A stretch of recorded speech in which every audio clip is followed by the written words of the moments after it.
Imagine standing in a crowded stone courthouse as 501 of your neighbors, your fellow citizens, decide whether you live or die.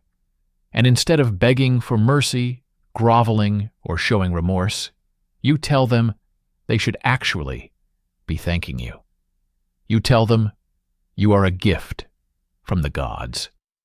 This is exactly what happened in 399 BC, when Socrates, the legendary philosopher credited with the famous saying, "I know that I know nothing," was put on trial for corrupting the youth and disrespecting the gods.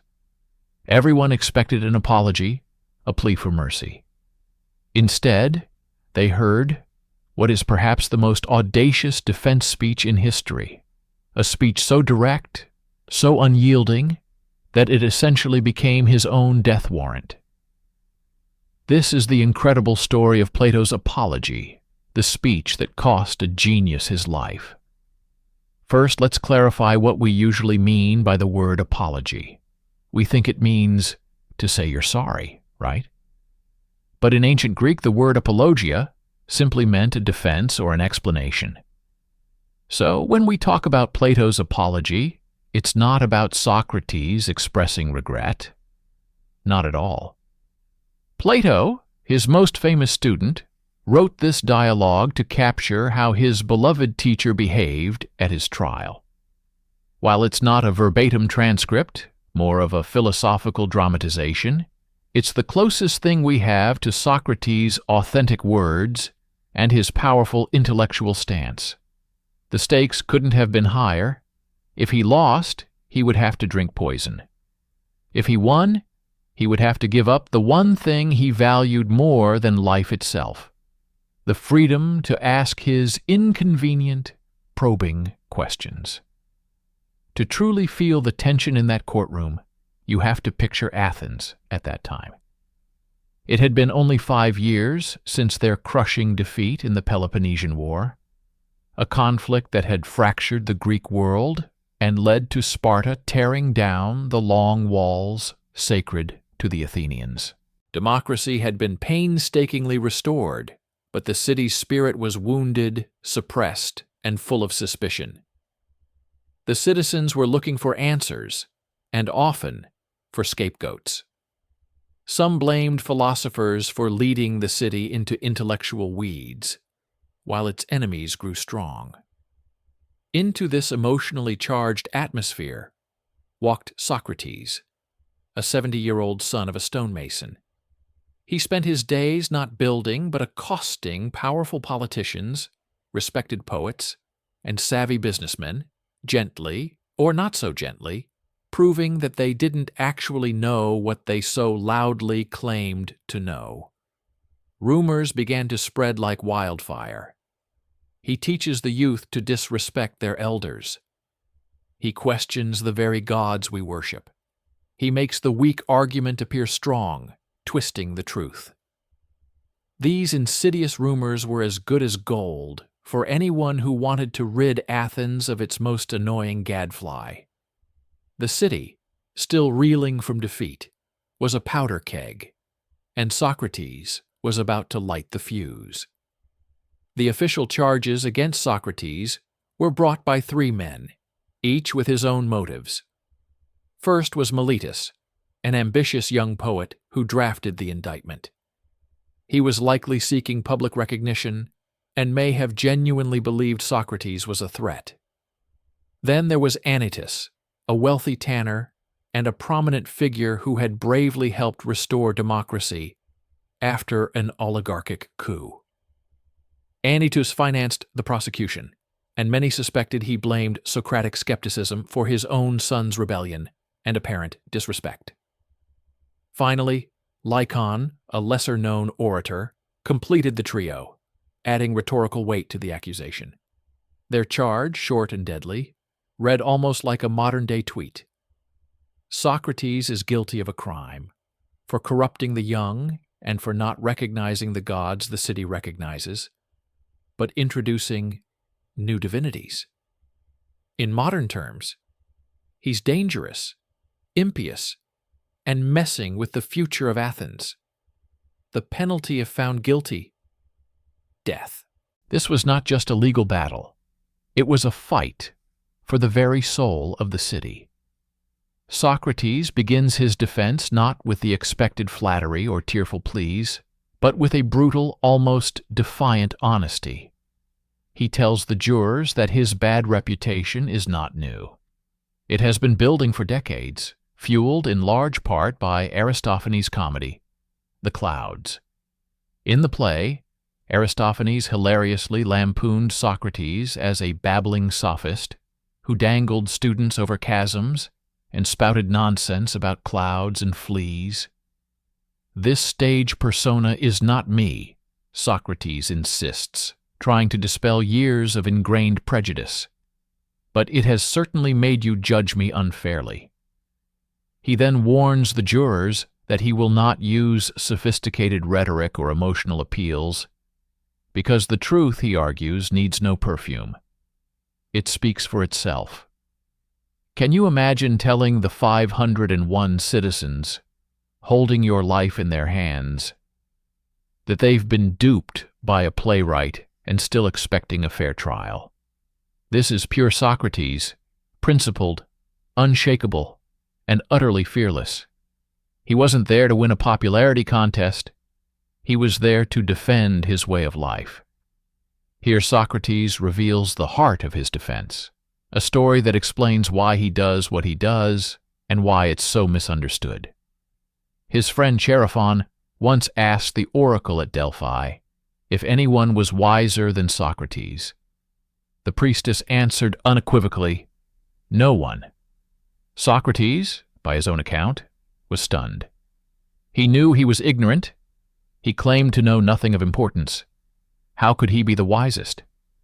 To test the gods' pronouncement, he embarked on a lifelong mission, questioning politicians, poets, and craftsmen, those who claimed to possess wisdom. He asked them about justice, virtue, about knowledge itself. The result? Each group, under his relentless questioning, claimed knowledge they simply did not have.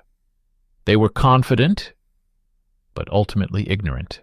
Socrates concluded that the oracle was right. Human wisdom, true wisdom, lies in knowing that you know almost nothing. This mission of exposing false wisdom, this relentless questioning of those in power, naturally annoyed the powerful. A lot. So the label of wise man, ironically, became a disguised death sentence, as his pursuit of truth alienated everyone who preferred the comfortable illusion of knowledge. Socrates, the eternal teacher, turns the courtroom into his classroom. He corners Meletus, forcing him to claim that all citizens make the youth better, and only Socrates alone corrupts them. Socrates sets his trap.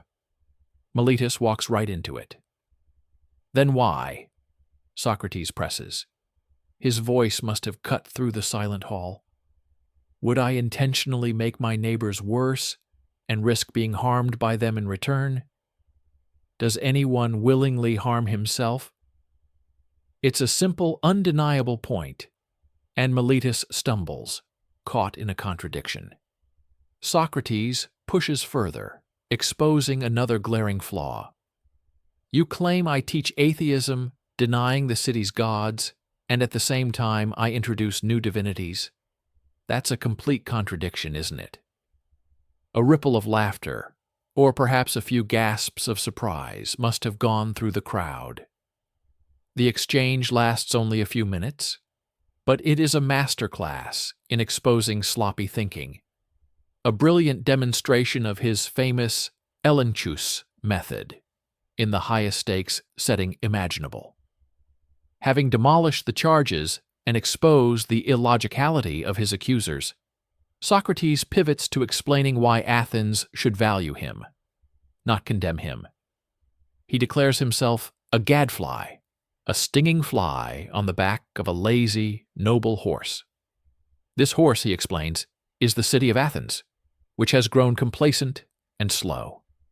He, the gadfly, is the annoying pest that keeps it awake, constantly prodding, stinging, and urging it toward action. toward virtue and self-improvement.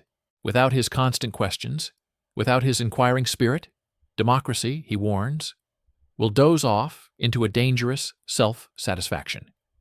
He declares that this duty, this irritating mission, comes directly from the god Apollo, and he vows he will not abandon it, even to save his own life. Can you imagine telling a jury to their faces, "You need me because I annoy you, because I challenge your comfortable assumptions"? It is a statement that is either profoundly heroic or utterly suicidal, and perhaps a genius, terrifying mix of both. He wasn't defending himself.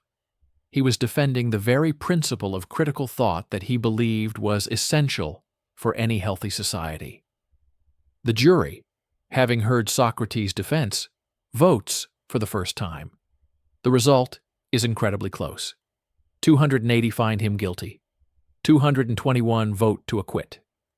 A mere 30 votes.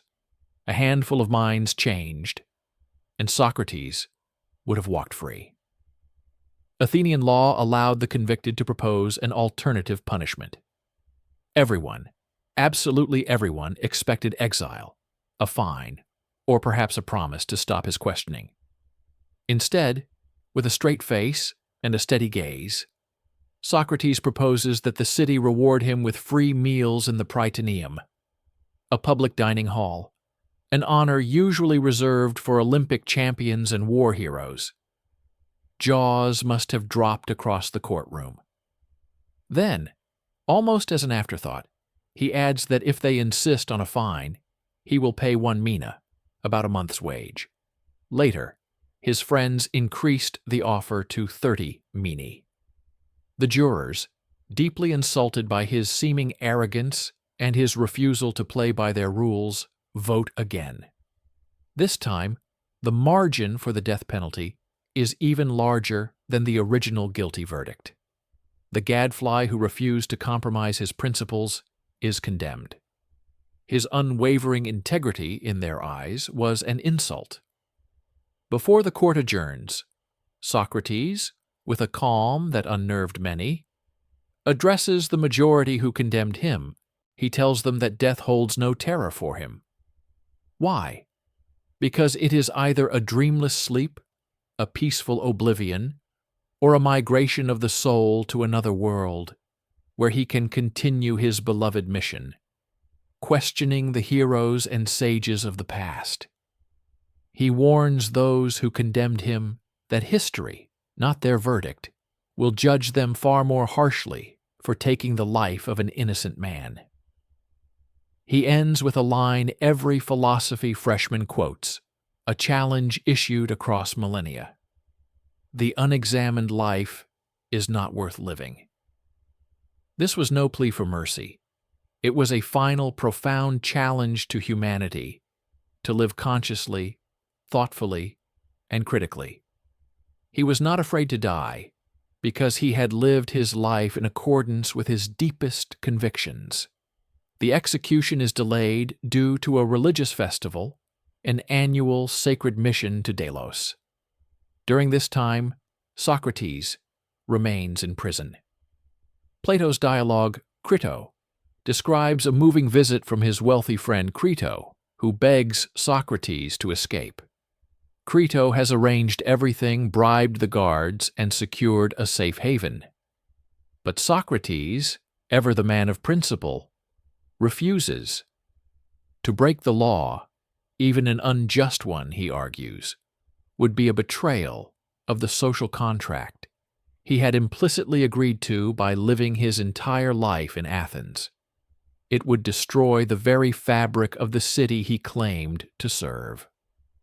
When the sacred ship finally returns, signaling the end of the festival and his imminent death, he calmly drinks the hemlock poison, walks around until his legs grow heavy, and then lies down. His final enigmatic words to Crito are legendary. "Crito, we owe a rooster to Asclepius. Do not forget to pay it." Asclepius was the Greek god of healing. Was Socrates suggesting that death is the ultimate cure for the sickness of life, the very release he had so long preached in his philosophy, a mundane debt to the God of healing, delivered with his final breath. If this story of courage and principle resonated with you, please like this video and subscribe to our channel. Your support helps us continue to share the great ideas and people who have shaped our world. Did the death of Socrates shock Athens and mark the end of his influence? Or did his execution instead provide the spark that lit a fire that would change the world forever?